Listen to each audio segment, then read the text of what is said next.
Welcome to this Maidenhead Development Management Committee on Thursday, the 23rd of January, 2025. My name is Councillor Sian Martin and I am chairing this meeting. This meeting has been held in person via Zoom and streamed live to the public on YouTube. I remind all attendees that participation in the meeting indicates consent to the audio and video being streamed live and acknowledgement that after the meeting it will continue to be available in the public domain. Firstly, it would be useful if all committee members and officers could introduce themselves so that the public are aware who is who in the meeting and the role they are undertaking. So I go to my left. Thank you, Chair. My name is Louise Reid. My role is Deputy Head of Planning. Good evening. My name is Katrina Herbert. I'm Head of Legal Services here as Legal Advisor to the committee this evening. Maria Vasiliou, Senior Planning Officer. Councillor Jeff Hill, and I'm a voting member of the panel. And Councillor Helen Taylor, voting member of the panel. And Councillor Maureen Hunt, voting member of the panel. Councillor Gurj Singh, voting member of the panel. Thank you. Councillor Mandy Barr, voting member of the panel. Councillor Jack Douglas, voting member of the panel. Mikey Lloyd, Democratic Service Officer and Clerk to the committee. Thank you. I request that meeting participants do not speak unless I specifically invite you to do so. Once I've invited you to speak, before you do so, please state your name and the capacity in which you are speaking if appropriate. I will also ask officers to speak at appropriate times. If any individual attempts to disrupt the meeting, I'm able to use my powers in the Constitution to adjourn the meeting or have the individual removed. I would also like to remind councillors that to improve our time and effectiveness as a committee, I'll ask you to please limit the repetition of points and of questions which have already been raised by others. Where possible, please put forward all new points or questions which you would like raised during your request to speak. Sorry, that was a bit garbled because it's a new paragraph.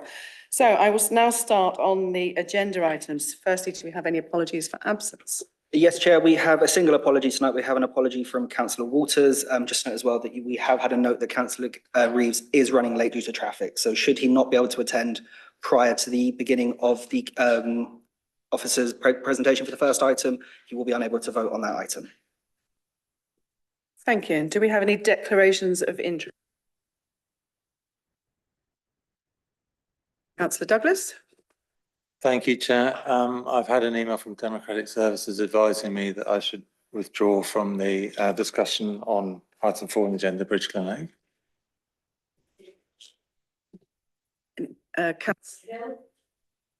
Apparently, I'm not allowed to speak or vote on item number 4, so I'll withdraw from the meeting when that's discussed. Councillor Singh. Yes, Chair. I mean, I've also received advice to withdraw from that decision as well. I mean, I just want some clarification on this, Chair, because obviously we were predetermined on the original application, so we have to withdraw. But I don't understand why we have to withdraw from this application as well, because, you know, obviously we're St Mary's Ward councillors, we represent the ward.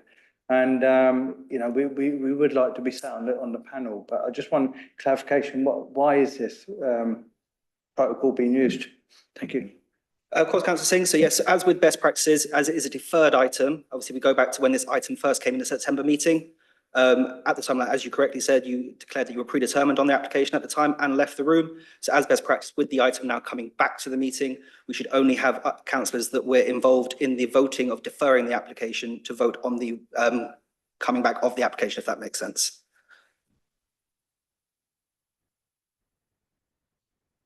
To sit on the panel, is that right? Correct, yes. So only those that were voting to defer the item may vote again now the item has come back from deferral. Okay, well, in that case, I'll withdraw myself from the second item then. Thank you. Thank you, Councillor Singh. Can I just ask you guys to move your mics slightly? There's a few of you that I found quite hard to hear. I think it's Maria and Councillor Singh as well. I found you. It might just be me though. Yeah, and Councillor Douglas as well. Yeah, it might be me, but next agenda item is the minutes. Are we happy to note and approve those? Thank you. We've had an agenda switch tonight for the reasons that Mikey's just outlined. So we're going to be starting with Lower Mount Farm, Longling, Cookham. So if I could hand over to Maria on that one, please. Thank you.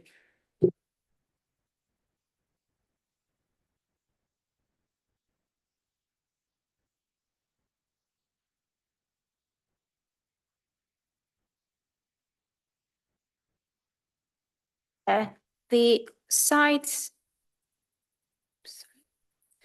site comprises an area within Lower Mount Farm located off Long Lane. The land is laid to pasture and considered to be established as equestrian use.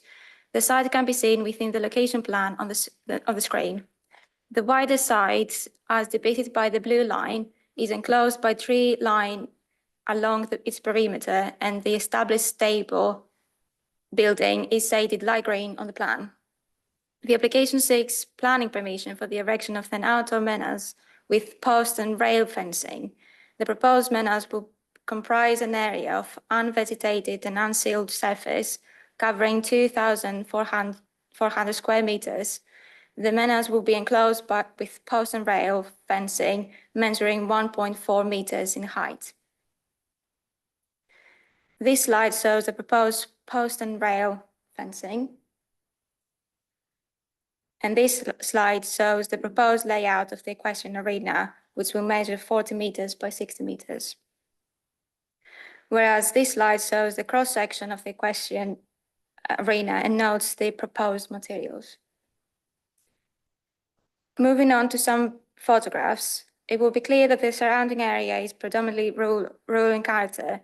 It should be noted that the immediate vicinity consists of a mixed-use development, with the nearest residential properties being Lower Mount Farm cottages, approximately 125 meters from the proposal. This slide shows the existing equestrian site looking from the stable building towards the southwest. Finally, these photographs show the views from the application site towards the residential properties along Long Lane. The photograph in the bottom right of the slide shows the existing access when viewed from Long Lane. In summary, the proposed development relates to outdoor sports provision in the borough, and it has been demonstrated that the development would constitute a proper development within the Greenbelt.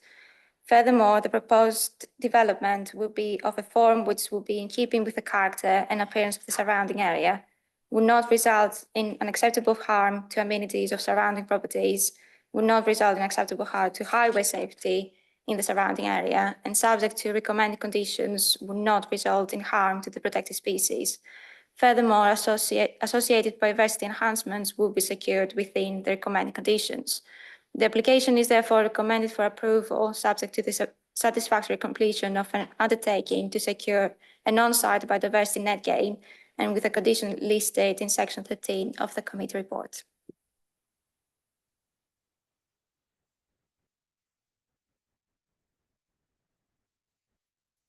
Thank you, Maria. Before I open it up to debate, can I bring forward, we've got two speakers on this one. Can I firstly call up Parish Councillor Jacqueline Edwards, please?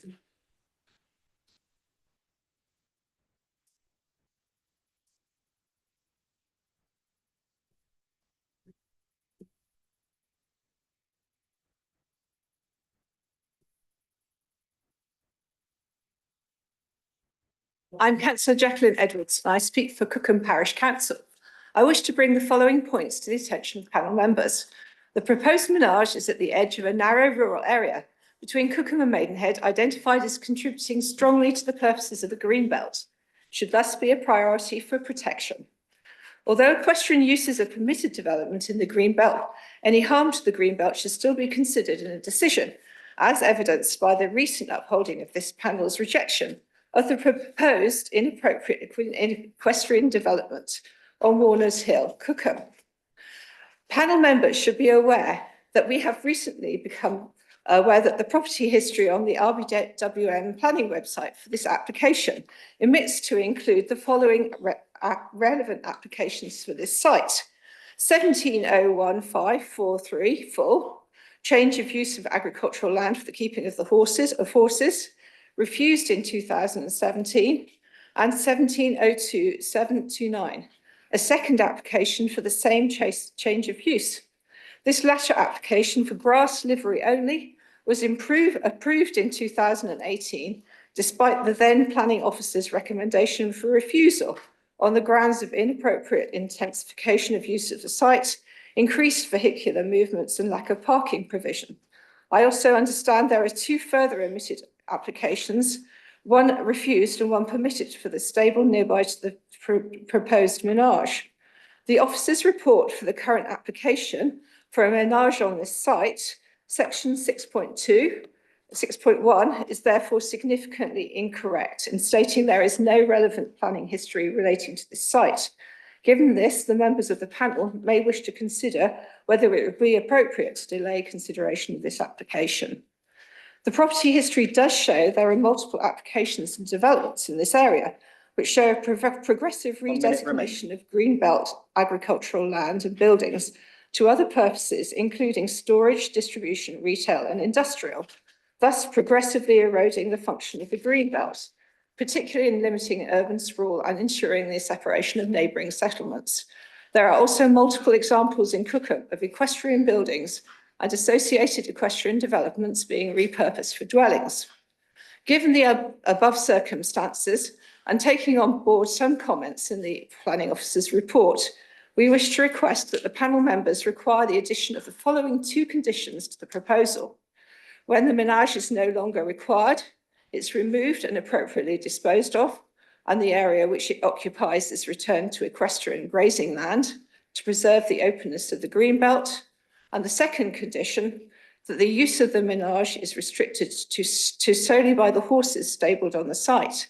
This is to minimise harm to the greenbelt from increased vehicular movements and is in accordance with the rationale given for the proposed development, which is to minimise the hazardous increase in horse and lorry traffic on the narrow and dangerous Long Lane.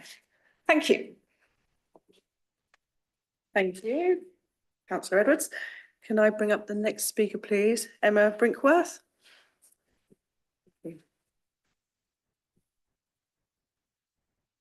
When you're ready, you have 3 minutes. Thank you.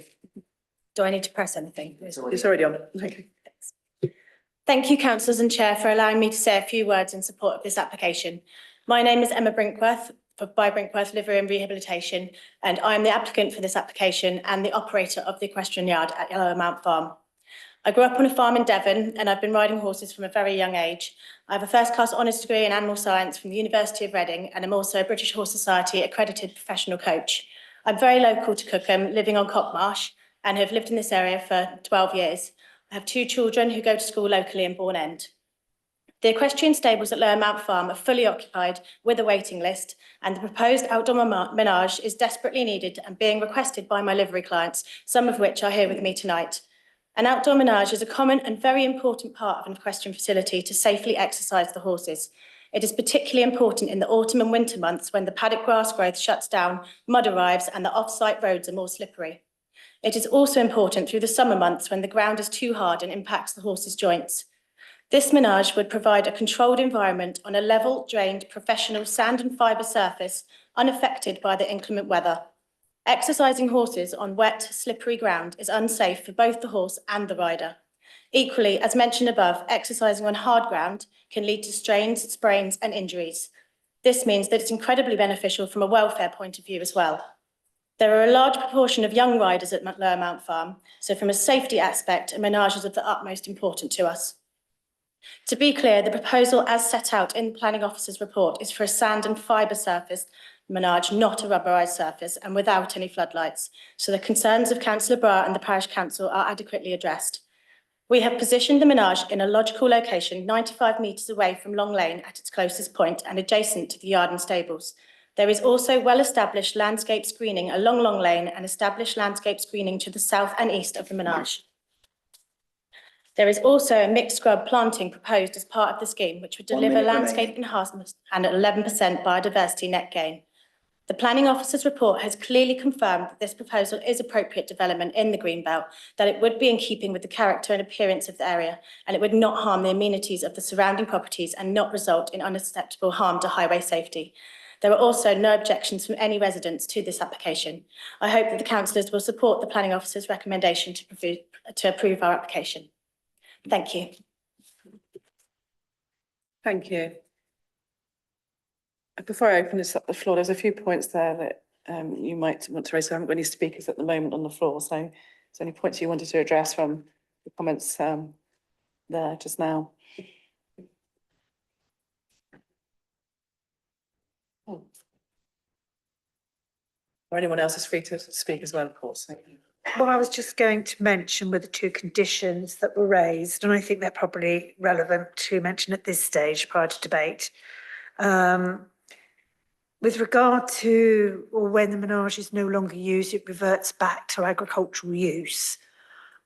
I think that is probably wouldn't meet the tests insofar as when they cease to use the site, then any proposed use on that land would need to meet the requirements of the Greenbelt. So the tests would still remain for Greenbelt, appropriate Greenbelt uses.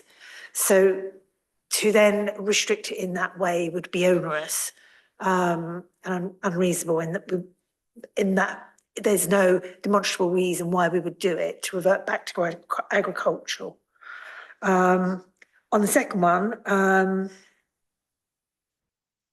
on the menage listed horses on the site, my understanding from our second speaker is the purpose is to exercise horses that are on the site. As you know, we can't prevent people coming to the site per se. We don't control the land outside the red line. So we can't stop people coming there. But we can say that the only horses that use the menage are horses that are part of the stables. So I hope that helps clarify the position on the two conditions. Thank you. Thank you, Louise. Can I now go to Councillor Douglas, please? Thank you, Chair. Can you hear me okay, Maureen? Is that good? Is that lovely? Actually, I've got a couple of questions, if that's all right, Chair. The first one, Louise, can I just check that final statement you made there about that we could put a condition on to prevent horses that aren't from, would that be enforceable?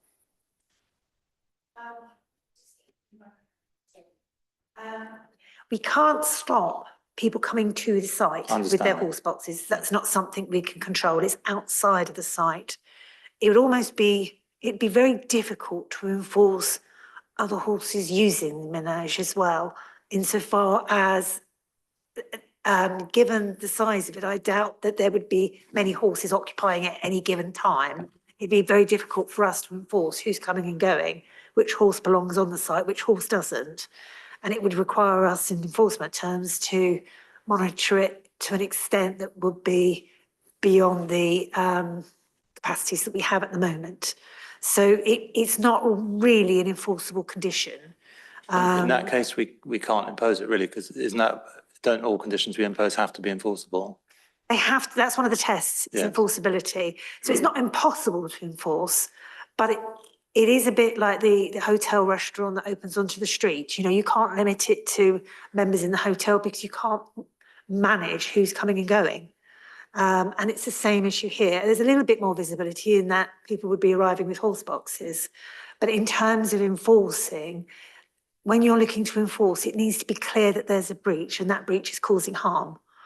And in this instance, it would be very difficult to enforce because we wouldn't know which horses were on the site from the stables on the site and which ones were coming from elsewhere.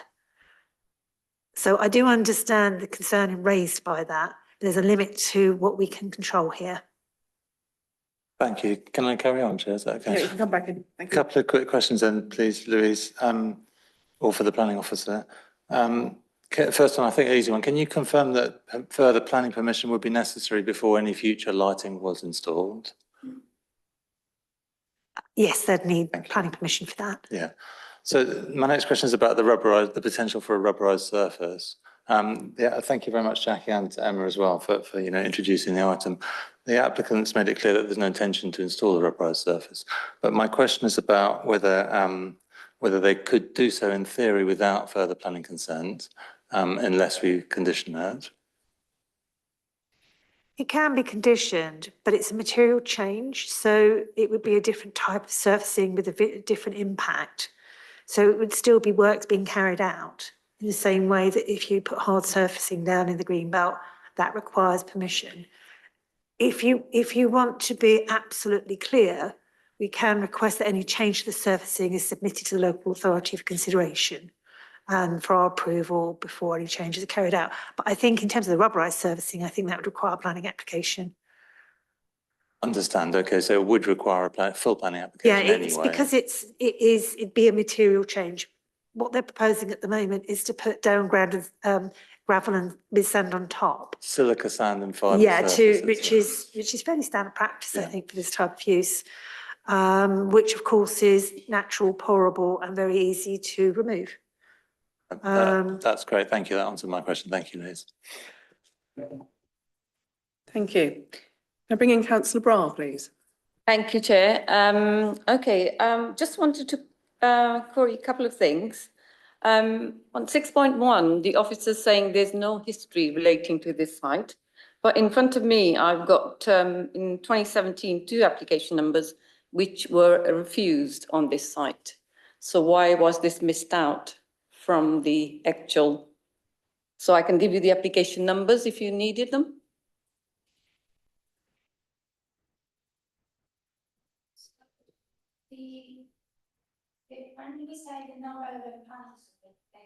Sorry, can you turn the mic on? Oh, it is on. Can you hear me now?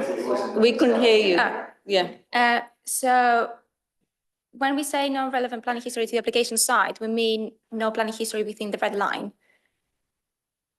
Okay, but there were 2 applications.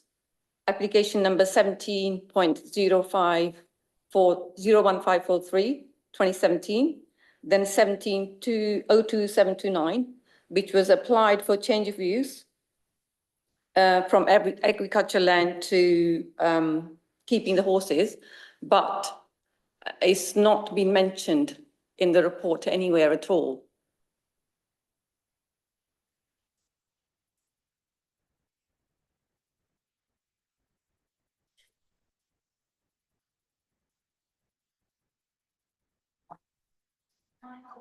To you. Of course, yeah. My second question be, yes, the proposed development Menage is in the green belt. Is in the, I've got no problem with the Menage, but the only problem I have with associated use, if like you are, there should be a condition, it shouldn't be hired out to other stables for use, is in the interest of the amenity and the highway safety, as the long lane is very narrow lane. There'll be more traffic and there's not enough parking there. As a Menage itself concerned, I have no problem with it at all being there. But we need to have conditions. I know there's no lighting, and that had to be, as it's been said by Louise, that has to be a separate application. I'm quite, yeah, but the only problem is we need to set some conditions on this.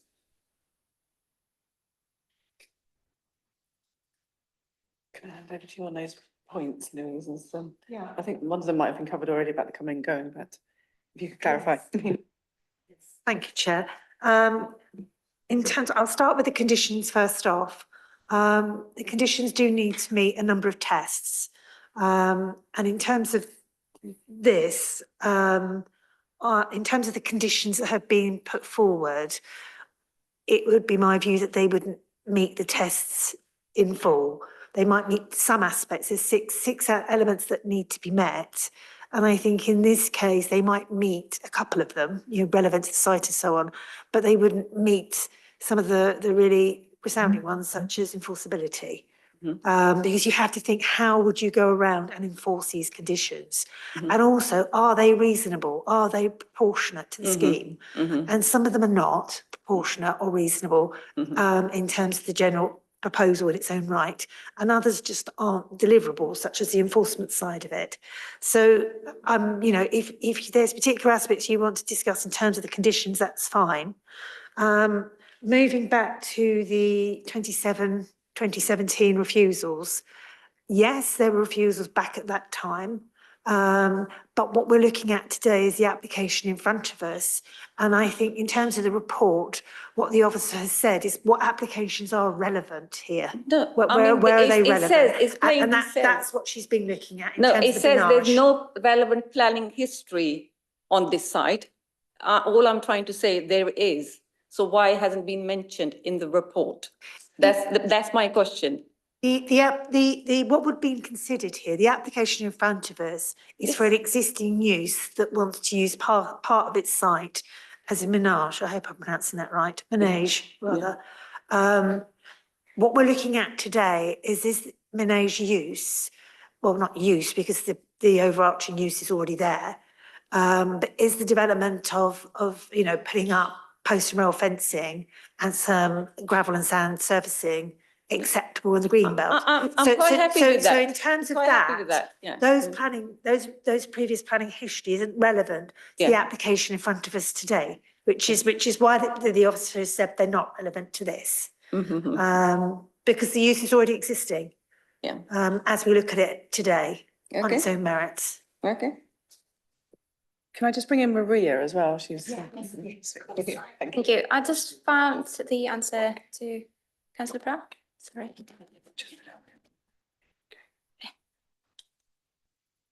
Sorry, Councillor Brown. Yeah. So the second reference number you pointed out grants permission for the change of use of the wider side, which is the blue within the blue line, for the keeping of horses. So this permission basically changes the use of the site to equestrian use.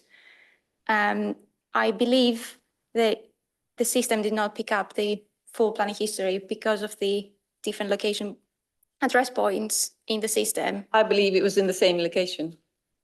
Yeah. Yeah. Yeah, it wasn't. And as you know, the stables in Warner's Hill has been dismissed, the appeal being dismissed by, it's the similar sort of site in the Greenbelt and the conservation area. So I think looking at that, there were a lot of conditions on there as well. So, but the officers at that time wanted to approve that application, but obviously the inspector had thrown it out. I think we need to look at the applications in front of us obviously, on this one though. But yes, of course. not compared to something. You know, you need to sort of, it was a similar sort of site at that time. But I haven't got a problem with the menage itself, but what I'm worried about is extra traffic, not enough parking, and there should be some conditions on that. There are only 2 horses, I think, in the field, aren't there, at one time? So I don't think that's going to cause a huge amount of increase in traffic. But can I go to Councillor Taylor next, please? Thank you, Chair. It's a pretty basic application for an exercise place for horses. As Louise has explained, we can't put certain conditions on. I would like to put a motion forward to go with officer recommendations with the condition Louise was discussing about if a decision is made to change the surface, that it will come back, or words to that effect. I'll just bring Louise in. Thank you. Yes, I was just double checking the conditions. And condition 2 actually says the materials to be used for the construction of the development shall be in accordance with those specified in the application, unless any different materials are first agreed in writing by the local planning authority, and development shall be carried out in accordance with the approved details. So I think that's enough, isn't it? I it? think it's covered. Sorry, I should have checked it back when I was first asked it, because I read through this earlier and just didn't pick up on it. So yeah, the condition's in there, I think. Okay, I think it'll cover everything. So I'd like to put the motion down to go with officer recommendation.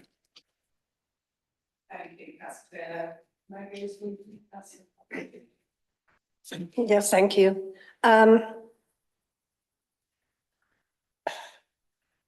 Riding equestrian use is a great pleasure for many, many people. And I would love to be able to do it myself, but I'm not a rider.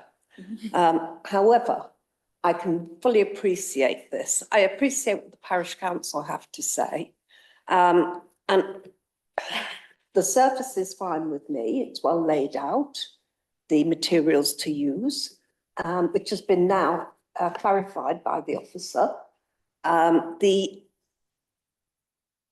posts are only 1.4 metres high. So I think this is fine. And I would like to second Councillor Taylor's motion. Thank you, Councillor Hunt. Can I go next to Councillor Douglas, please? Thank you, Chair. Louise, condition 2, that will be discharged at some point after the development, won't it? At that point, does it have any lingering effect? Once it's discharged, it's no longer a condition, is it? Am I correct?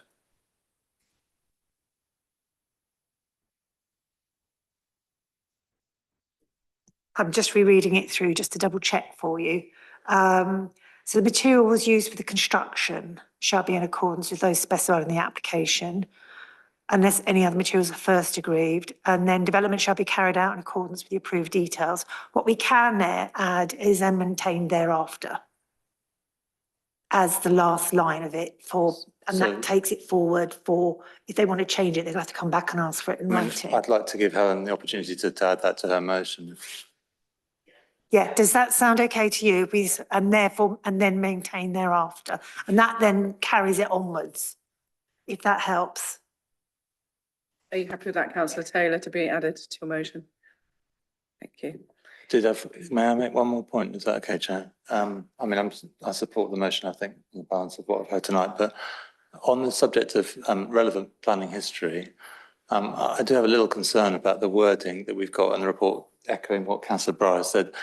In sort of plain English, that there has been relevant planning history on the site, or there may have been on the site. I wonder if we should either change the way we word that and say, within the red line, make it really explicit that we're not talking about the sites in a broader sense.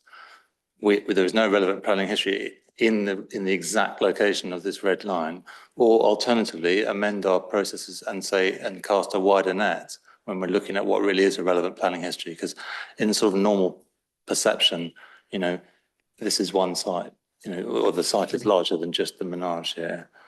Is that something we can look at after the meeting? Yes, of course. I mean, in terms of the officer's looking at the red-lined area, and perhaps we can make that clearer going forward. I do understand what you're saying, and we can be a little bit more explicit, because whilst we do the entire planning history for the planning site as whole, in terms of the application, the red line area is restricted. So we maybe be clearer that it is the red line area that we're referring to, the area for development. I think that would be great. Thank you. That would help. Thank you, Louise. Thank you. I've got 2 more speakers here, and can I go next to Councillor Singh, please? Yeah, thank you, Chair. I'll just sort of repeat what colleague Councillor Douglas and Breyer were saying. I mean, I think that just for transparency, I think that that relevant planning history, we failed to pick it up, and I think that, I know we've covered it, but that just, to me, it just doesn't feel right. We're an experienced committee, and we know what's happening when we look at the planning applications and sites. So we've done our investigation, but just for residents here and the people in Cookham, they should know that this site has had planning, whether it's relevant or not relevant, or just a little bit more than a one-liner on there. That's all. They don't have to respond on that. I'm happy about the condition for the ground, because that's important, because when you change that, the fibre surface, which is biodegradable, and it's good for the ground, when you're changing that to plastic, it can cause issues because it does hang about for quite a long time. So that's good from a sustainability point of view. The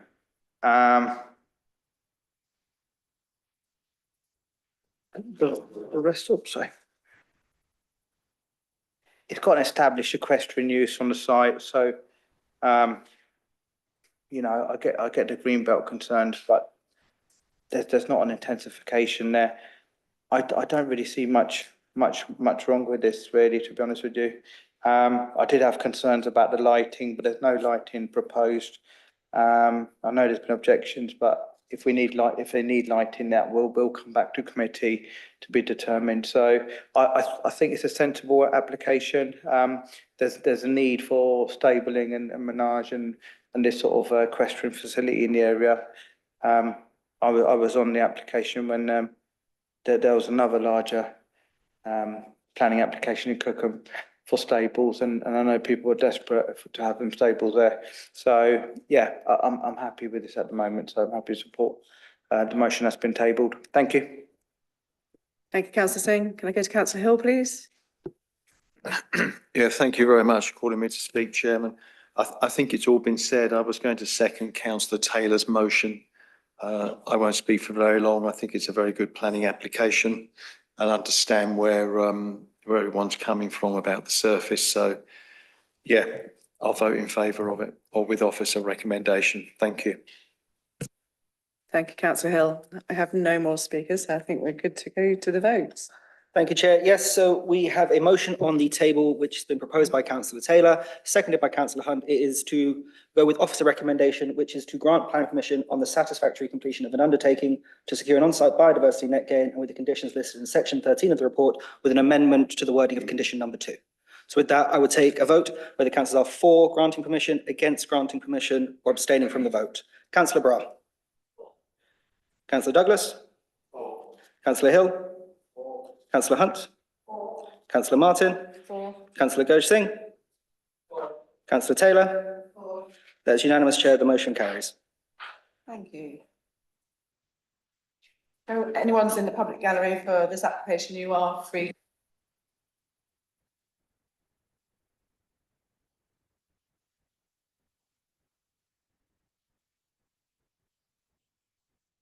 Councillor Hill, just before you leave, we're doing the appeals first before we go to the next application, if you wouldn't mind staying.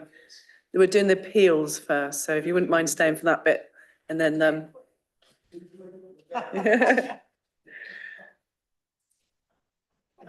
So that brings me on to my next agenda. I've had a little bit of a swap around here, and that's the appeals.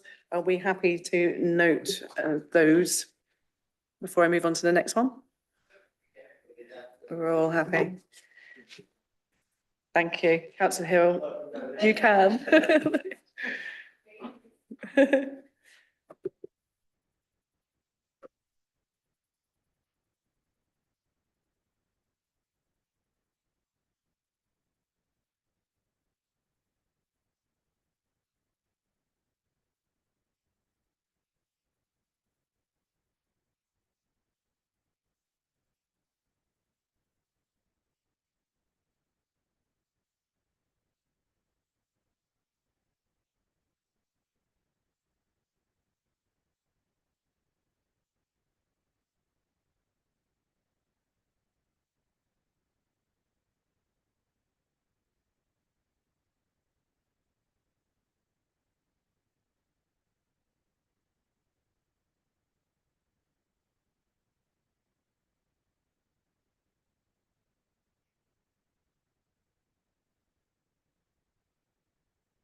Thank you. So that brings me on to the final agenda item, which is the bridge clinic at Bridgewater Lodge.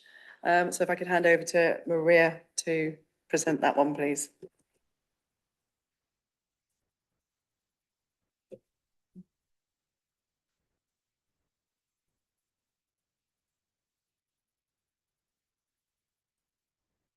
Thank you, Chair. The application site comprises a Grade 2 listed building. The site is currently vacant, but was most recently being used as a private healthcare clinic. The surrounding area comprises a mix of residential and commercial development. This application attended the Maidenhead Development Management Committee on the 19th of September 2024. However, the determination of the application was deferred until such time as the applicant had considered changing the description of the proposed development to exclude the use of the building as a nursery. Following the deferral of the application, the applicant was provided with an opportunity to amend the description of development to specifically exclude the use of the building as a nursery. However, the applicant declined and confirmed that they wish to proceed with the determination of this application as originally submitted and described. The application seeks a variation of under section 73A to remove condition 2, restriction of use, of planning application reference 10/02364. The established and lawful use of the building is a medical clinic, which falls under use class E, and the removal of condition 2 will allow the property to lawfully change within the confines of use class E, commercial, business and service, as depicted on the current slide.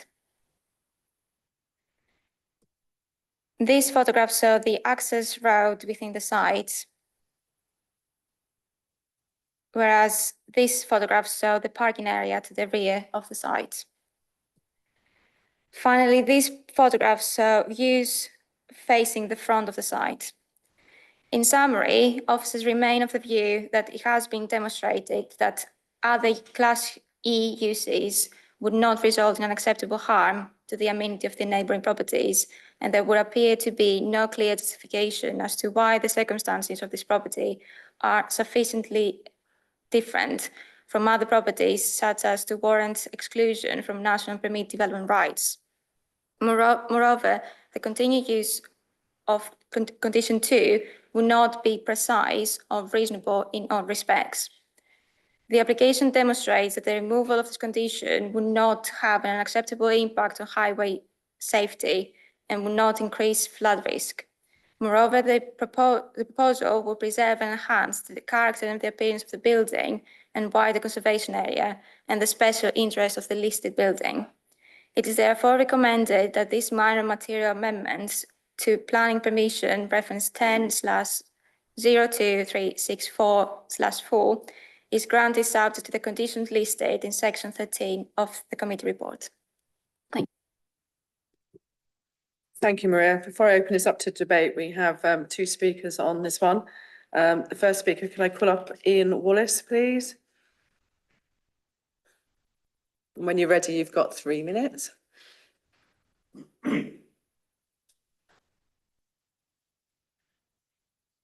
Okay, Planning Probity Code of Practice 13 demands you look at applications, historic applications, to inform future decisions. You'll recall the nursery application was refused on highway safety and noise grounds just 3 months ago. Planners proposed 15 new conditions with their approval recommendation, despite having had 14 months to resolve these issues with the applicant. NPPF tells planners that conditions must be minimal in number and satisfy the 6 tests. They had the oversight to ensure that these were resolved before recommending planning permission. They didn't. The number of conditions highlights the number of issues on this site. The applicant refused any satisfactory on-site mitigation measures. They refused to contribute to off-site highways improvements. They refused to amend the wording for this current application for variation for the same use and potentially 150 others unassessed under use class E. In 2007, the Bridge Clinic got permission to connect 156 and 160. Conditions were imposed. A pelican crossing across the A4, widen the access to the A4 for both buildings via 156, and the service road from Guards Club Road was to be stopped up to prevent access from Guards Club Road. The permission was not implemented. In 2010, they got permission for 160 as an annex on the basis of very low occupancy and ancillary and subsidiary use, with 4 new conditions: noise restrictions, permanent closure of the interconnecting gate between 156 and 60 to prevent them using their legal right-of-way over the service road and overloading the Guards Club Road and roundabout. And condition 2, restricting their use to D1 clinical and medical only, thus avoiding alternative and unassessed uses under the permitted development D1 use. This is the same issue you're being asked to vote on today, but with the more extensive use class E. 1 minute remaining. The Highways report of July 24, when the building was vacant, was so damning. It highlights the continuing safety concerns on Guards Club Road. Condition 2 is still necessary on 3 grounds: to ensure a full planning application, to preserve highway safety, to protect residential amenity. Remember, conditions are only put there to make something possible that would not otherwise be permissible. There are 97 safety issues identified in a 4-page highways report. These all impact the safety of the borough and justify the refusal of the variation application under MPPF guidelines. A full application will allow all the issues to be properly evaluated and any use to be considered. Some examples: the road is below manual for road standards. The road is narrow. 2 vehicles cannot safely pass. Vehicles have to wait at either end of the road, thus generating queues onto the A4. Vehicles go onto residents' driveways to safely pass. No separate pedestrian facilities exist. There are no footways. 2 junctions of Bridge Road and Guards Club Road provide substandard visibility. There is no street lighting. The proposal will result in everyone, including staff, arriving by car. The car park in the main entrance is located at the rear, accessed by a car span. Your time is up. Thank you. Thank you. Hope you get the message. Thank you. Can I call up the next speaker, please? Olivia Frost, please. Thank you, Chair. My name is Olivia Frost and I am the planning agent speaking on behalf of the applicant tonight. The application before you seeks to remove a historic planning condition from an old planning permission, which restricts 160 Bridge Road to be used solely for medical and health clinic purposes. This would allow for the listed building to be used for other uses within use class E, which would include offices, retail, cafe or leisure. Under the permitted use as a medical clinic, the building could generate many more trips throughout the day than any of the class E uses. A medical clinic is likely to have multiple treatment rooms. Typically, visitors would arrive for their appointments and leave at regular intervals throughout the day, while others are waiting for their next appointment. Visitors also arrive at medical clinics without appointments to see doctors or collect prescriptions. A medical clinic could receive deliveries throughout the day associated with prescriptions, supply of medicines and refuse being collected compared to other Class E uses. Therefore, the use of the building for other Class E uses would likely cause far less traffic, noise and disturbance than the permitted medical centre use. 160 Bridge Road is a Grade 2 listed building, which has been vacant for over 3 years now. A viable use needs to be secured for the site to help with the maintenance of the listed building and also to allow people to enjoy its use again. The building needs flexibility to be used for alternative Class E uses. We appreciate concerns about the site being used for nursery purposes, which also fall under Class E use. If necessary, the applicant would be willing to accept a condition which would restrict the use to be used for all other use classes within use Class E, except for a nursery or a creche use. To conclude, the removal of condition 2 would help us to find a new use for this important listed building. This is a long-established commercial premises and an alternative Class E use would not cause any additional harm to amenity and could well result in a reduction in trip generation and parking. We hope that you are able to agree with the Office's recommendation and grant planning permission to remove condition 2. Thank you. Thank you. Can I go to Councillor Taylor, please? Thank you, Chair. This is a bit messy really now, isn't it? To the, to the layman, it's all got a bit confusing. We're not looking at an application for a nursery today. That was refused, that's gone. We're looking to change the class of use for land from medical to D1. It is D1, isn't it? I'm right? D. Brain gone, sorry. You get where I'm going with this. Now, when this application came before us originally, the change of use and the application came together, which made it quite a complete, nice little package. We could all work out what was going on. I worry with this that we're going to change the class, which I can see why they would ask for us to do this, because if you look at it realistically, if you're trying to get tenants or sell a building, if you can say the class is this and there's a big scope for what they can do with it, you've got a greater chance of actually getting a tenant or a buyer. I get that. But I just, the way this has gone worries me slightly. I note that the applicant stated that they would be willing to put a condition in there that it wouldn't be used for a nursery or a creche. But I don't know what other thing, I just feel that maybe we're going about this the wrong way, and that, if we refuse to do this, would it be that the class would come back with the application, it would be done in one sitting? Do you understand what I'm asking? Or am I just talking? Councillor Taylor, I can go to Louise, she's got some points Do she you could get what clarify I'm for trying you. to ask? And then I can come back to you and then go to Councillor Rees if that works for you, yeah? Yes, thank you, Chair. Starting point, I think it got a little bit confused there because D1 doesn't exist anymore as a use class. When the use classes were changed, it amalgamated into E-class. So it's part of E-class. But taking a step backward, what we're looking at here is a Section 73 application.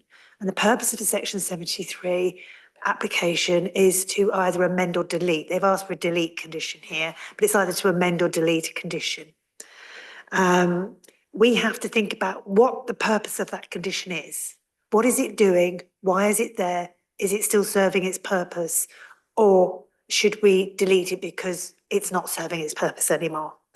And then if we delete or amend that condition, in effect, what we do is create a new planning permission that reiterates what was in the old one. So it kind of supersedes it and brings out a new planning permission which is based on the 2010 one. So the conditions you see there are the conditions from the 2010 application, updated with current policy only, and with this condition removed, the condition about the restrictive D1 use.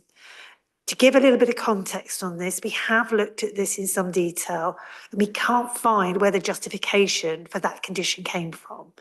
The D1 use class, as it used to be, was quite a small use class. It wasn't a big one. There was only about 3 or 4 things in it. And it was quite, it was quite a small one.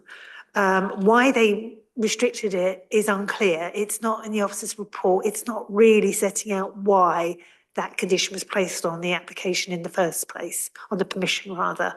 So what we're looking at today is, does that condition still serve a purpose?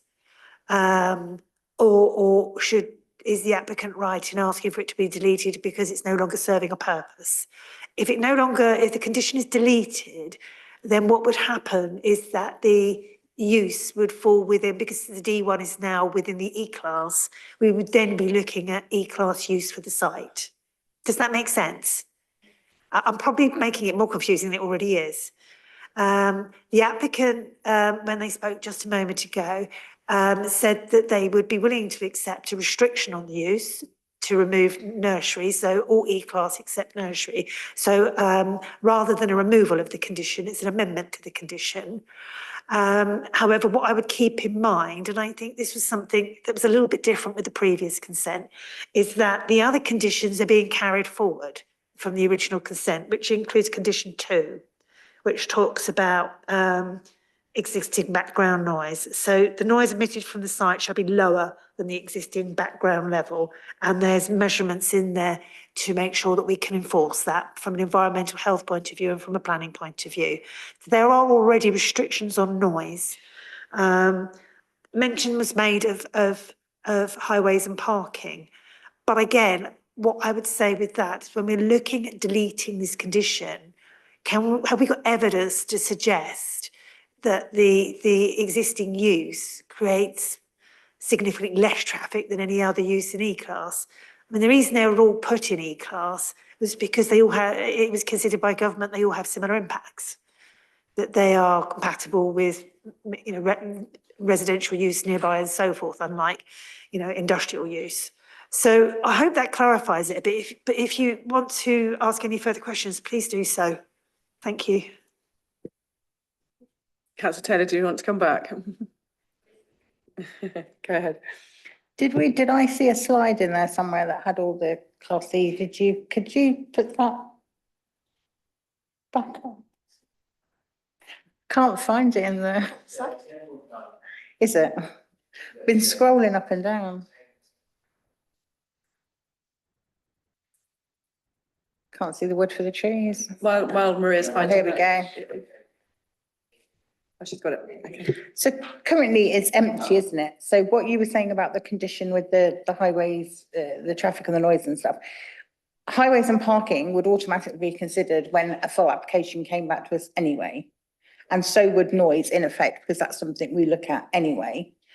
I assume, maybe wrongly, that the medical thing is, there was a block, wasn't there, of several buildings, I think, that were all medical use. That's possibly why it was like, the medical court at the time, maybe, I don't know.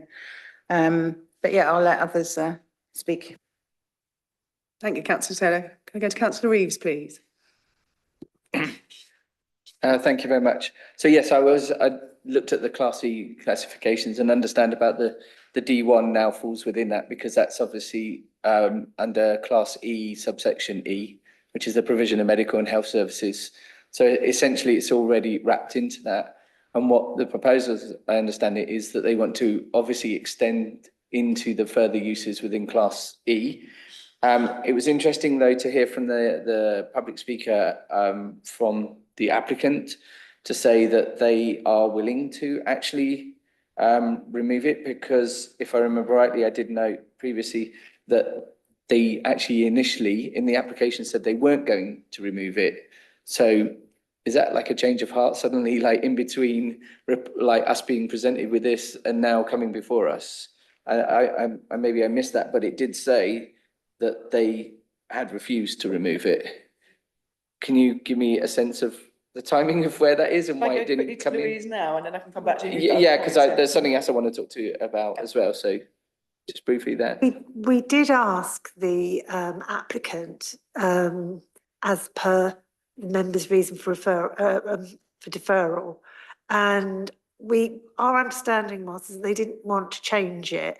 I think perhaps there was a degree of misunderstanding on both parties, and they came back in after the report was published for committee and said, no, we'd be flexible.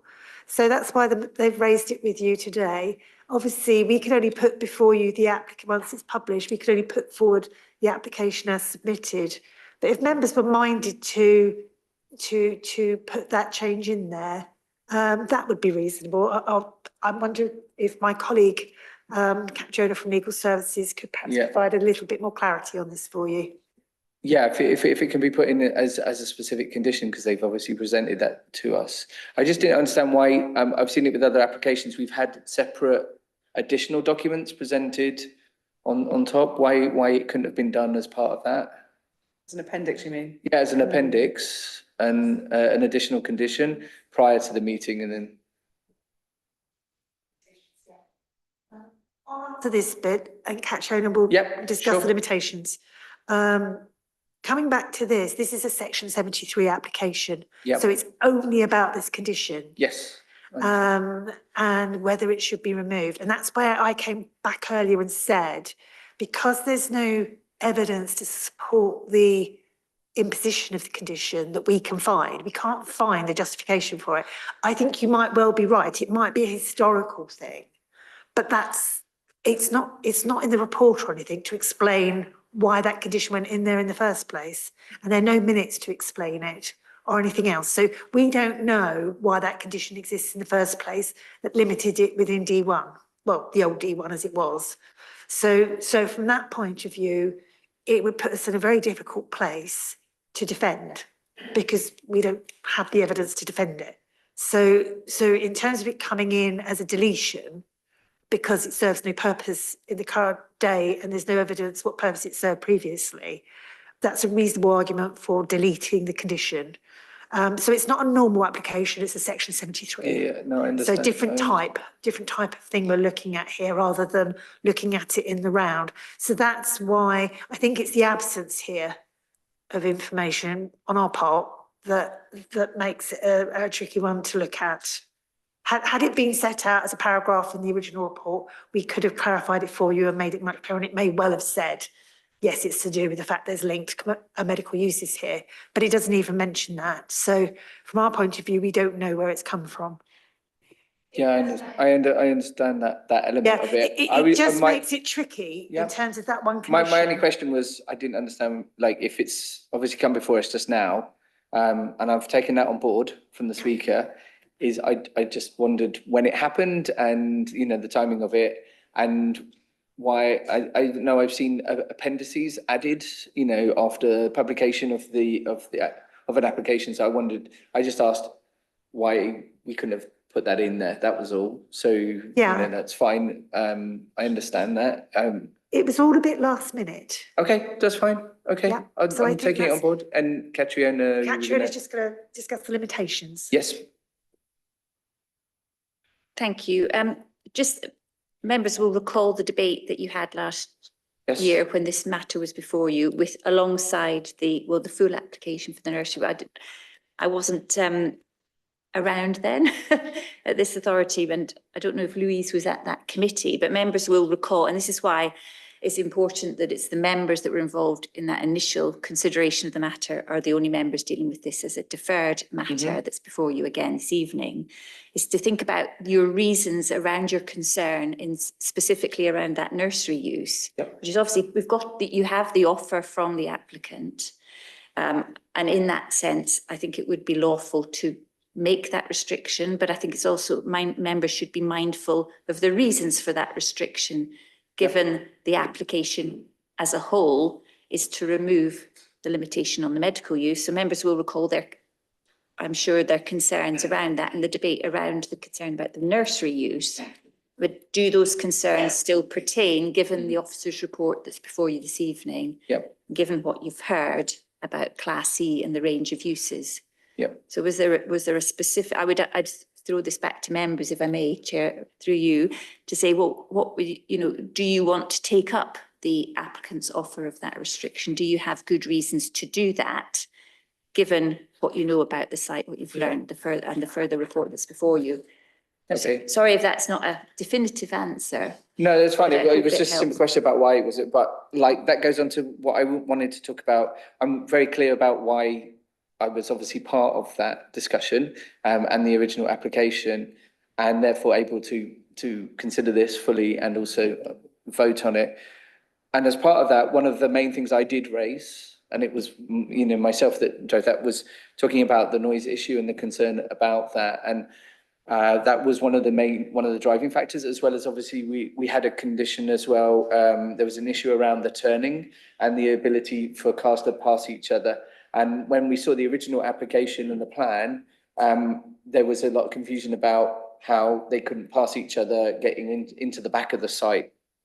And that's when we refused it. When I obviously from a condition perspective on the class evaluation, I accept that the removal of subsection F of the Class E, which is the nursery and creche, I would be minded to accept that as a condition and to put that in there. And it's kind of them to do it because of the reason why we originally refused the nursery, because the intended use was they would have to have outside play space, and that's a requirement. You can't just keep them cooped up indoors all the time anyway. And the closeness to the residents there would impact the condition that we have, condition 2. So under section 13, there are recommendations for the inclusion of if permission is granted. And I presume this is only conditions on the change of class, that obviously there are conditions around the noise and also around the vehicle parking and turning spaces to be provided. It does say in accordance with the approved drawing, and it also does say under condition 4, which is recommended to accompany this, it says development hereby permitted shall be carried out in accordance with the approved plans listed below to ensure the development is carried out in accordance with the approved particulars and plan. There is no plan. This is a change of class. I don't understand how these conditions can. Councillor Louise, can I just go to Louise and I can come straight back to you afterwards? Yeah, but obviously I need to understand that and then I can put together my motion. Yeah. No, I do understand. What we've got before us, as I said before, is a section 73 application. So what it's doing is that it is removing a condition from an existing planning permission that's been implemented. Yeah. So it is the original planning permission is in effect, everything in it is carried forward. Right. Because without that condition in it. But the way it works legally is that you reissue a new planning decision. Yeah. But it is essentially, these conditions are of the 2010 planning permission. They've been updated because it's so long ago, the policies and everything have changed since then. Right. So, but that's why the conditions also are slightly oddly worded, because they're not how we'd word them now. But because it's a section 73, we have to reissue them as exactly the same because there's no application to vary or delete those ones. Yeah. So it is just in effect the same planning permission from 2010, but without the without the limitation condition on it, or if members are minded to an amended version of that condition. Okay.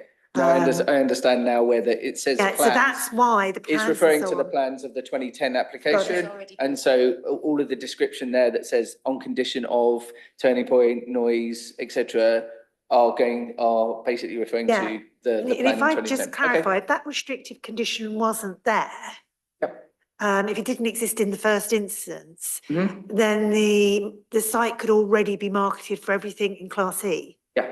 So No, it's that restrictive condition that's affecting the marketing. Yep. And one thing I would point out to members, this is a Grade 2 listed building. Yep. It is looking more dilapidated as time goes by. One of the things we're obliged to consider, one of our duties is to consider a suitable use for a listed building, so it's maintained. So I'm just bringing that into the mix a little bit, just so we don't forget.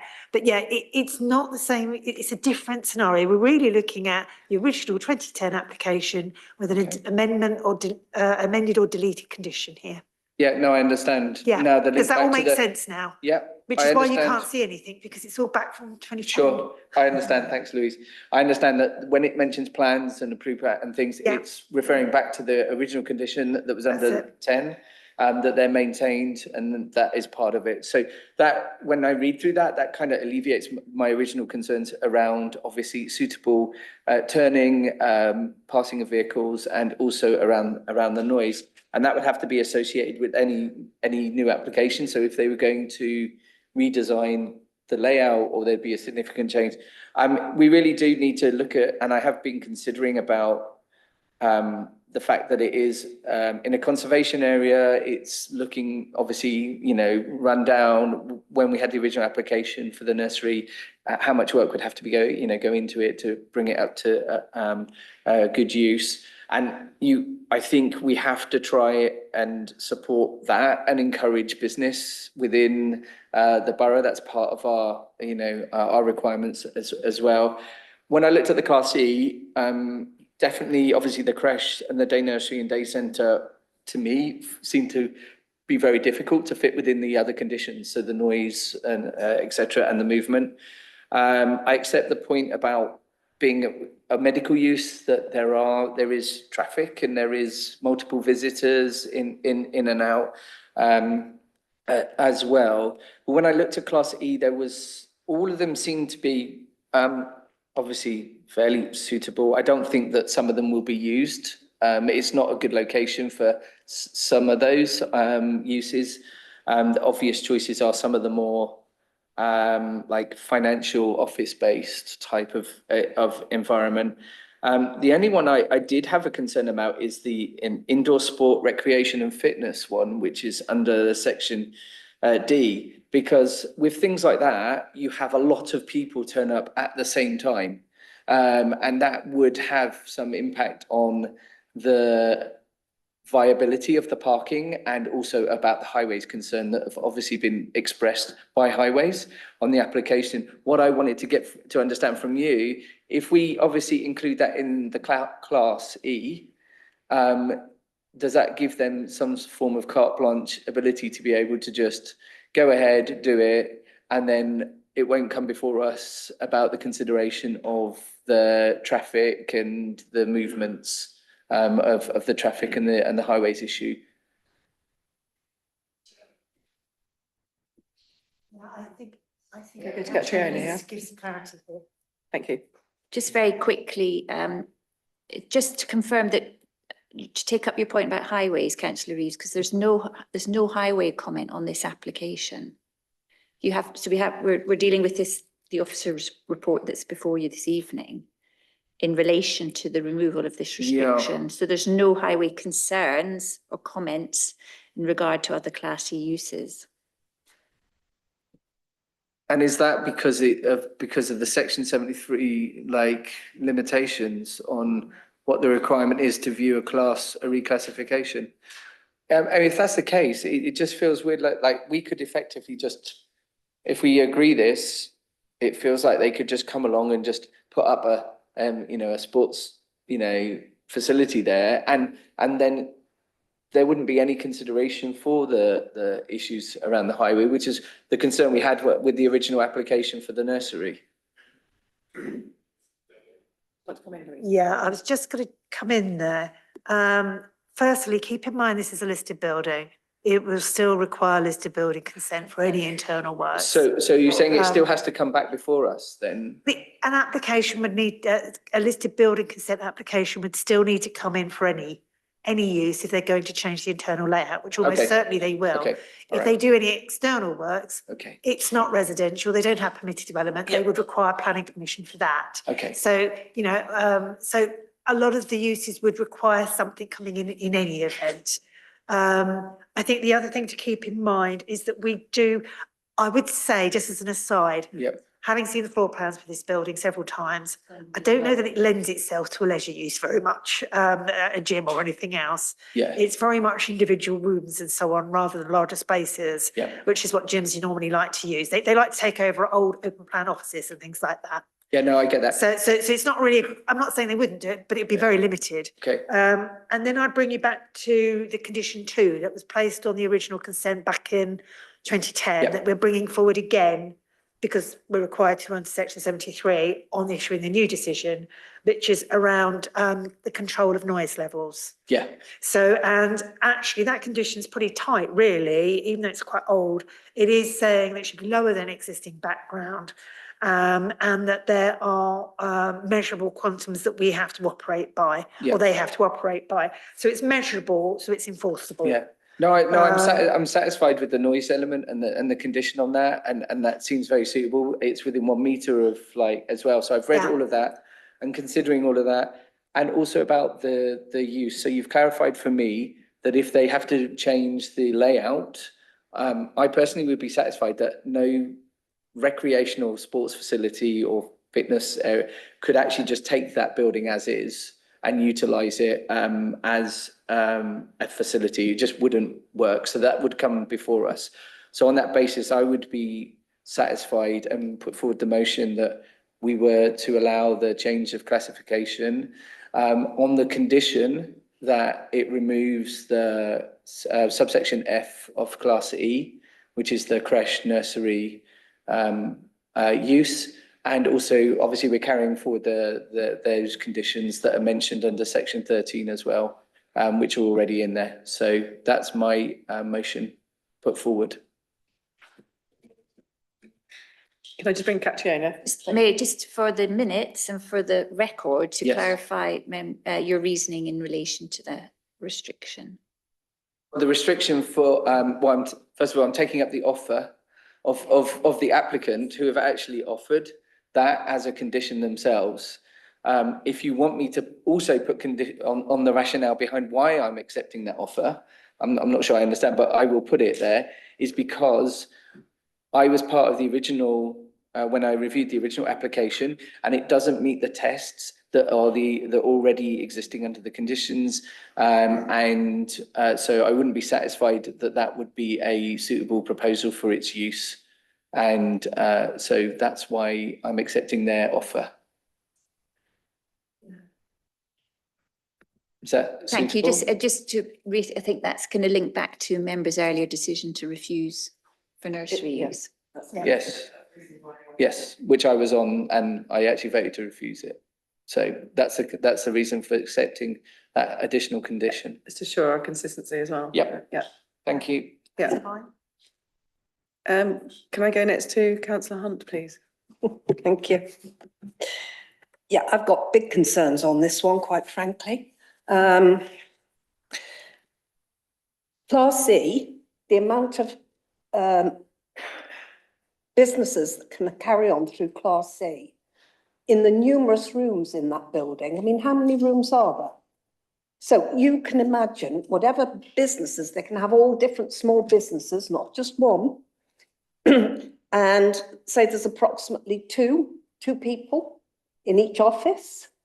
That amounts to quite a lot. And they will be parking all day. On the highways, they say there's 70 cars accessing and egressing. However, if you count the numbers up, it comes to 89. So I don't know where they got 70 from. So I am thinking there's a lot of cars going to be parked. We haven't seen a car parking plan whatsoever. Now, this property is, well, it's in a very congested area. There's no allowance for it parking on the A4, no allowance for it to park down Guards Club Road. It's too narrow. So where are they going to park? Now, we're just quite easily giving away, changing the variation on 73A, section 73A. We don't know what's going to happen. And this is a prominent building that has no car parking plan whatsoever. We've got no bin plans, no cycle plans, nothing. I would put forward, there's too many unknowns on this by just removing that condition on the section 73A. And I think it would be better if we refuse this and the applicants can come back, and it was really good to hear that they have removed the nursery bit, but the applicants can come back with a plan to change to Class E. They don't need a section, they can do a full planning application and with a plan for car parking and all the rest, the ancillary bits. Thank you.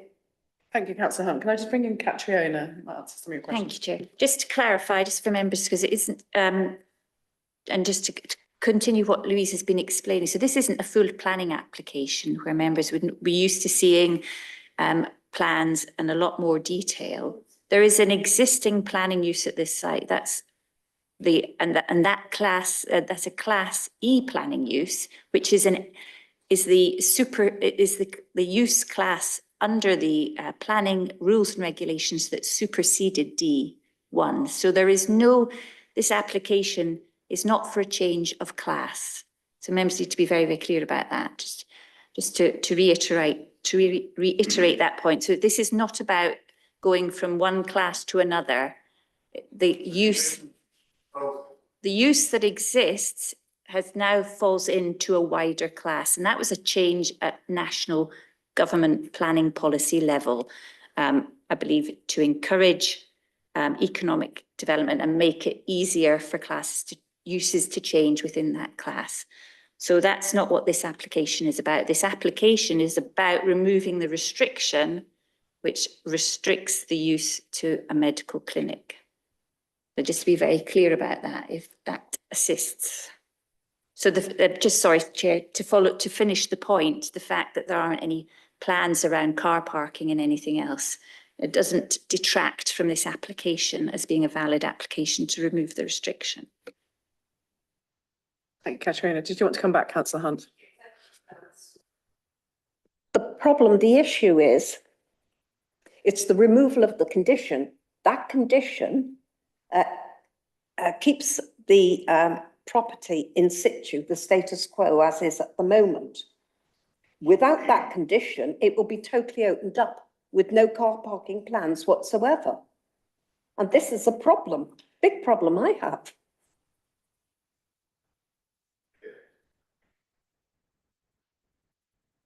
There is something about parking mentioned on the conditions on the bottom there that does, so that would reassure Councillor Hunt in any way. Following on from what Catriona said, you've got to keep in mind that this is the Section 73 application is in fact the 2010 application. It is the same application. So that application would have been assessed in full in highways and all other matters at that time in 2010. What they've come in with, as I said, is to delete a condition of that. This is not unusual. You get it a lot, for example, with not so much restaurants, fast food takeaways, but they want to extend their hours and so on. So they'll come in with a Section 73 to change the hours. And in this case, they've got a restrictive condition. And the issue that sits behind this restrictive condition is that it's not known why it's there in the first place. There's no explanation for it. And there should be. It should be set out in the report that there is X issue that can be resolved by a Y condition. So, but we don't have that linkage within the original report for this application, for the original 2010 application. So we have this condition there where we haven't got the evidence to defend it. The applicant has come forward and suggested that they would be satisfied if we just remove the nursery clause from it, which I think Councillor Rees mentioned earlier as well. But that's what we're looking at. It's not a full planning application. It's not even an outline application. It's a separate entity on a 2010 planning permission that has since been implemented. So it's about keeping that in mind. We are looking at the condition only and whether it's sustainable at the current, is it appropriate at the current time to remove it? The advice I'm giving is that I cannot justify that condition being there. The applicant has listened to the members and has come in with a compromise. In the round, it is very difficult to do anything else. And that is why, when we've been having this debate, there isn't really any information about highways or anything else, because that's already been covered in 2010. I'm not sure if that's, I know section 73 can be quite, the tricky things to get your head around, especially when they relate to such an old planning permission, which they do in this case. It's some 15 years old. So, it can be difficult to get your head around and you think, well, things have changed since then. But actually, we're not being asked to consider that. We're just being asked to consider whether this condition is appropriate and meets the tests. And in this case, we can't identify what its purpose is. So, no, it doesn't really meet the test for a condition. Can I just add? Before I go back to Councillor Hunt, I'll just bring in Catriona. Thank you, Chair. Just to amplify that and refer matters to, members to para 10.23 in the officer report. And this goes to I guess the risk of members were minded to retain that condition, because the site is a listed building, and Louise has mentioned the opportunity to input into that, and the listed building consent would be required. It's currently vacant as the previous lease expired in 2022. New uses need to be found for heritage assets, otherwise they risk falling into disrepair. They go on to say it is important that the maximum flexibility be allowed. The Class E provides that flexibility, but you have the offer from the applicant in relation to the nursery use. But I think that paragraph neatly captures what the applicants may say if they were minded to appeal a refusal, and how would the LPA, the local planning authority, defend any such appeal? Thank you, Chair. Catriona. Councillor Hunt, can I just come back to you now? Yeah, thank you.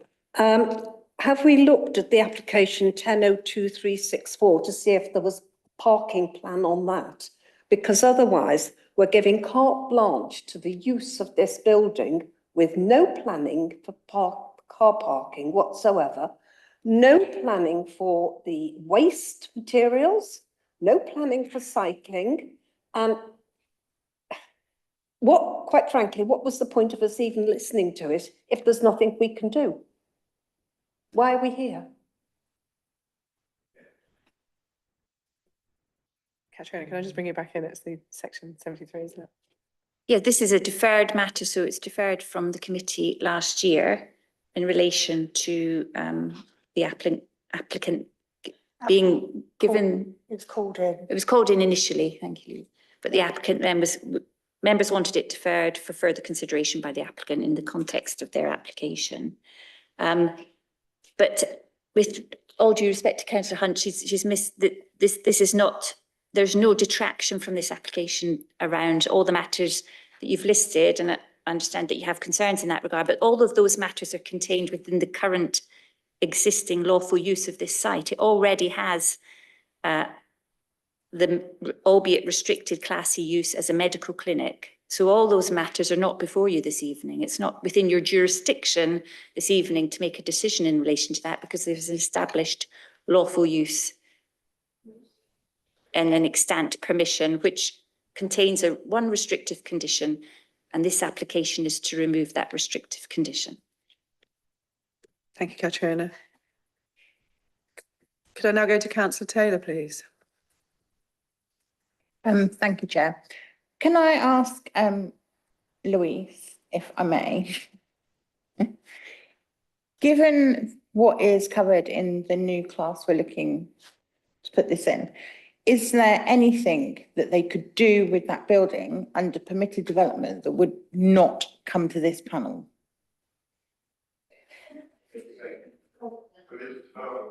I think she means its listed status, so what, you mentioned that it would be brought back due to its listed status. Yeah, I think if they were to occupy the building with no changes at all and just move in with all the different cubicles and everything else that's in there left over from the medical use, they wouldn't need to come to us. But I can't imagine any use being able to operate with all these little tiny rooms and the cubby holes and everything else. So theoretically, yes, they could move in and begin a use without submitting anything. But almost certainly they'd need to remove a wall or two, or make some change to the building to suit their needs. And as soon as they do that, it's a listed building. It requires listed building consent. So they would need to, at the very least, make that application for any internal changes. And as soon as they're looking at replacing doors or changing anything that affects the external appearance, then it's very likely they'll need planning permission on top of that in the way that the original nursery application required it. Yeah. They weren't doing a lot of changes, were they? Not really externally, but they still required, there was still operational development that required permission. Yeah. And at that time, because of the restricted condition, they also required a use because it was outside of this particular restrictive condition that we're looking at tonight. Yeah. So I can't guarantee that people can't move in and operate something there, but I would imagine it'd be very hard if you look at the existing floor plans to do anything with that. Could we condition that? That I'm not a big fan of trying to overstep things, but I think with this particular building, it's listed. Of course, we want to see it back in use. We don't want it to fall into disrepair. However, it is a very unique building and in a very unique place and has very unique issues. So if we could condition to say, yes, we'll do what the recommendation is with the condition it's not going to be a nursery or a creche, and anything that's going to happen to that building, I don't know how you'd word it though, would need to come to panel as an application, because there are so many variations, there are so many issues that were with the previous application. Those issues that were with the previous application could quite clearly be with any number of uses that building could potentially then be used for. And I just kind of think to encompass this whole thing, if we could add a condition on to say it must come back to panel so that can be discussed. I don't know if that's feasible. I don't know if that's something we could do, but I'm just trying to. If I can assist, Chair, just to be very clear about the context of that suggestion, councillor Taylor, in the context of it being a listed building, is that what you're referring to? Yeah, because if it's a listed building, it's not like a normal building. Yes, It's exactly, not like, exactly. You can just move into a new building and change things, all the rest of it. There are a lot of restrictions on what you can do to a That listed could be building. an informative because I'm sure the applicants are aware that it is a listed building, but a purchaser may not be. But just if it's any comfort to members, it's a criminal offence to do works to a listed building without listed building consent. So you wouldn't condition that because it's subject to that building listed building legislation, which is very strong and gives the local planning authority very strong powers of enforcement. But it could be an informative. Is there any way to put it in the wording maybe, or at least have it on there to show? It would simply be to say this is a listed building and works to it or require listed building consent. Do you want me to add? Okay. I think really what I was thinking here is that when I said, yes, people could move in exactly as it is, I literally mean exactly as it is. I thought that was what you meant, yeah. Anything, they require listed building consent. And as Catriona mentioned, it's a criminal offence to carry out unauthorised works to a listed building inside or outside. And on top of that, there is no time period for exemption for immunity. So unlike 4 and 10-year immunity, you don't get any immunity with a listed building. If they catch you 15 years later, you're still liable, or rather the landowner is liable. So from that point of view, I can't imagine anyone wanting to do, they do unauthorised works to listed buildings, but those are cases that we're heavily involved with already. But in this case, I think an informative would be enough for potential future occupiers to be aware of what their obligations are. And if anybody saw us skip or anything outside, we'd be straight there, if it helps. So I don't think we need the condition, because the legislation itself is so, it's very robust, very onerous as well. It's very, it's very restrictive on works. You can't do any works to a listed building. And depending on what historic fabric remains in the building, and that can go down as far as a doorknob.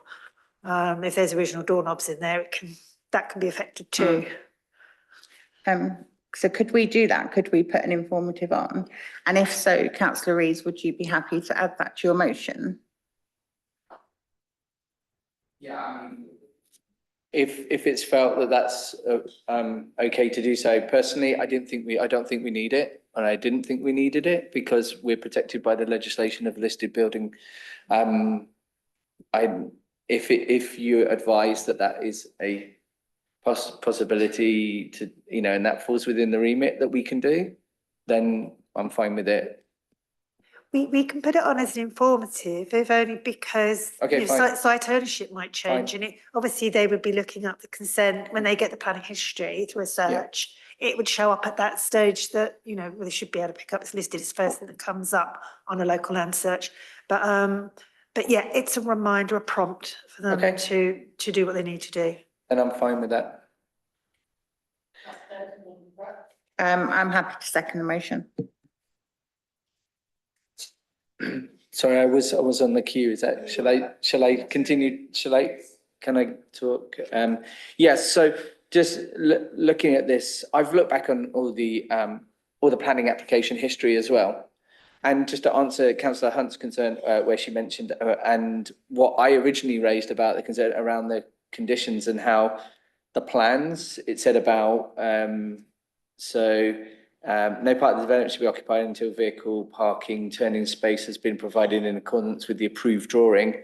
And we're advised that section 13, it's therefore recommended that minor material amendments to planning permission reference, and then it's the 10.2364 full. So it's specifically mentioning that one. I actually looked at that condition and I looked at the plans on the approval of, there's no parking at all on the plan. There is no parking plan there. It isn't in there. Sorry?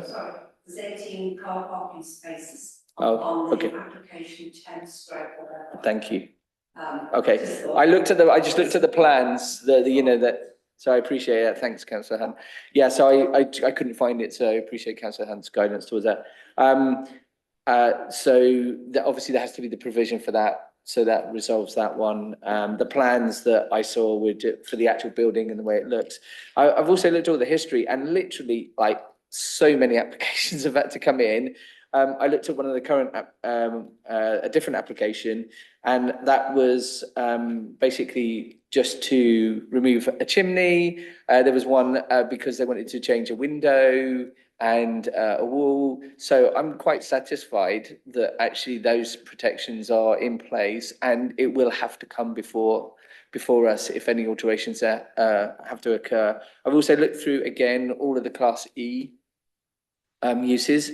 I return to my point. I feel more comfortable that a fitness, they would have to. There's no way you could even use that as a fitness or a fitness facility.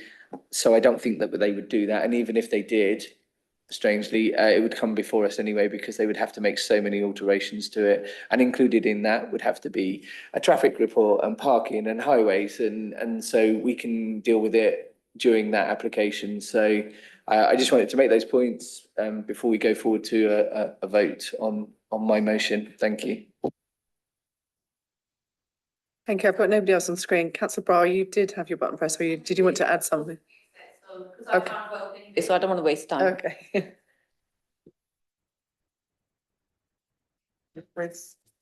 Thank you, Chair. Yes, so we have a motion on the table proposed by Councillor Reeves, seconded by Councillor Taylor.